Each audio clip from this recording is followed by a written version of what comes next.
Aleluia, aleluia, aleluia, aleluia, aleluia,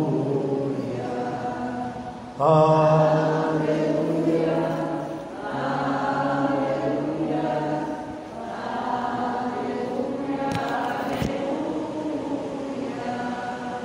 Senhor esteja convosco.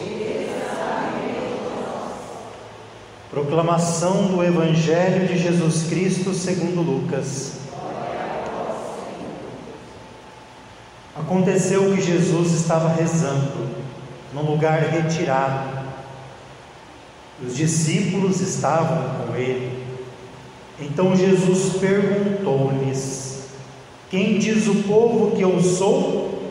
Eles responderam: uns dizem que és João Batista, outros que é Elias, mas outros acham que és algum dos antigos profetas que ressuscitou.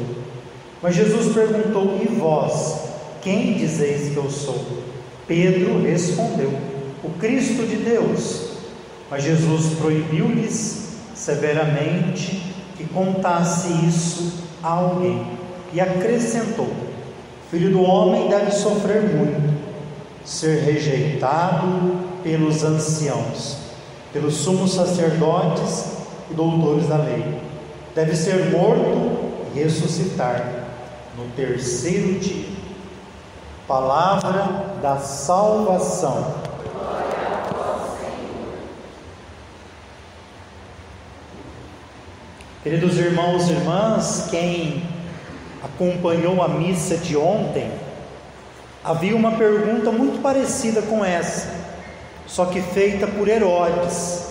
Herodes queria ver Jesus. Hoje é Jesus que pergunta: quem dizem que eu sou? E aí começa a aparecer um monte de respostas que também podem ser as nossas.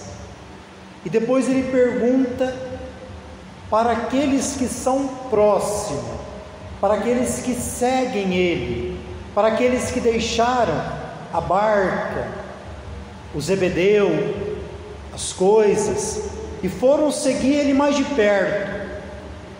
E Jesus pergunta para esses que estão fazendo uma experiência diferente do senso comum, uma experiência de deixar, mas para ter tudo perto de Jesus. Para esses ele pergunta: e para vós, quem eu sou? E quem responde é Pedro. Pedro responde pela proximidade. Não é o pecado que nos faz distante da imagem de Jesus, e nem as limitações, porque Pedro era limitado. A limitação de Pedro, quando foi para ele dizer quem é Jesus, lá pertinho da cruz, quando Jesus foi preso, ele foi limitado, ele deixou que as coisas humanas, o medo, falasse mais alto, mas mesmo assim, ele sabia quem era Jesus, porque ele estava perto. Hoje nós somos convidados, a missa sempre é um convite para que a gente se aproxime do coração de Jesus, e perto do coração dele, como o apóstolo João sempre colocava a cabeça, nós iremos conhecer mais e melhor quem é Jesus. E Pedro responde. A resposta de Pedro é a resposta de todos os apóstolos, é a resposta da comunidade, mas é Pedro que fala, porque ele representa ali a igreja, a comunhão, né? O colégio apostólico. Como eu disse no início da missa, nós temos os bispos de todo mundo, né? No caso nosso do Brasil, por regiões, eles visitam o Papa a cada, não me lembro se é 3 ou 4 anos, e visitando eles ficam praticamente ali uma semana, né? Tanto com o Papa como visitando os dicastérios de Roma, para fortificar a comunhão com Pedro, que é o Papa Francisco. Nesta semana, o regional de São Paulo é o que estão visitando o Papa Francisco, para confirmar isso que Pedro disse: tu és o Cristo de Deus. E hoje nós celebramos a memória de um santo, vamos dizer assim, da nossa época, porque foi fotografado, temos vídeos dele. Faleceu em 1968, com 81 anos de idade. Se chamava Francisco. Como é interessante, né? O santo de hoje se chamava Francisco, e depois foi seguir também São Francisco de Assis. Ingressou muito jovem, foi batizado praticamente logo após o seu nascimento. Ele já foi batizado. Nasceu então em Pietrelcina, na Itália, e quando entrou no noviciado, os franciscanos, eles têm ramos diferentes, né? Ordens menores, os leigos são a ordem terceira, né? Os frades conventuais. E Francisco entrou na ordem dos capuchinhos. E no noviciado ele mudou o nome. Era muito comum os religiosos mudarem o nome ao entrar no noviciado. E ele passou a se chamar Pio, Frei Pio. Foi ordenado padre em 1910 e viveu uma vida de uma profunda intimidade com Deus. Padre Pio não dedicava horas à adoração. Padre Pio dedicava-se noite inteira à adoração ao Santíssimo. Eu não sei se o Padre Pio hoje, se celebrasse uma missa aqui, desculpe a expressão, se nós ficaríamos até o final.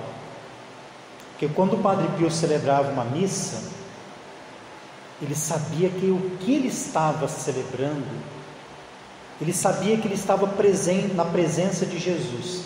E quem está na presença de Jesus não tem pressa de ir embora. Pelo contrário, nunca deveria querer sair. Talvez as missas do Padre Pio eram de 2, 3, às vezes até mais horas, principalmente quando ele estava consagrando. Ele vivia ali com a mais profunda intimidade e devoção. A missa para ele foi um dos sacramentos que mais profundamente ele celebrou. E depois a confissão, né? Padre Pio foi um homem cheio de dons, até da bilocação, de muitas curas. Padre Pio, algumas pessoas quando iam visitar uma face de Cristo que sangrava na Sexta-feira Santa, perto da sua região, Padre Pio viveu a sua vida missionária em São Giovanni Rotondo. Eles passavam por ali antes de ir visitar essa face de Cristo, para que Padre Pio desse uma bênção, e eles continuavam o caminho. Padre Pio construiu um dos maiores hospitais da Itália, né? O Hospital dos Incuráveis, e ali dedicou-se muito da sua missão apostólica. Dizem a história dele que ele chegava na confissão e até mesmo na fila da comunhão, até ver os pecados de alguns confessores. Foi um grande confessor, né? Karol Wojtyła visitou o Padre Pio, ainda não era Papa, né? Karol Wojtyła foi ser depois o Papa João Paulo II, mas também visitou o Padre Pio. E logo depois da sua morte, uma multidão, né? Milagres já começaram a ser revelados. E Padre Pio de Pietrelcina, também nele Deus se manifestou através das suas chagas. Padre Pio recebeu as chagas de Nosso Senhor. Padre Pio sofreu perseguição dos seus irmãos, da igreja. Só que ele, diferente de hoje, de muitos católicos meia tigela, que só não sentam num banco da igreja muitos anos, mas se sentem o santo dos santos, com críticas em YouTube, Facebook, mas não sabe o que é católico, não sabe o que é comunhão, não sabe o que é missão, não sabe o que é sínodo. Padre Pio sofreu perseguição, sim, pela sua santidade.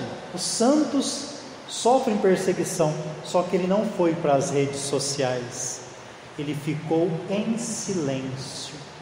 Às vezes o silêncio é a maior das dores, e no silêncio ele vivia as chagas que recebeu, e no silêncio a verdade apareceu. Por isso que ele é santo. Talvez hoje, para ser santo, pode ser um pouquinho mais difícil, porque temos que silenciar no mundo que não conhece mais o silêncio. Louvado seja nosso Senhor Jesus Cristo.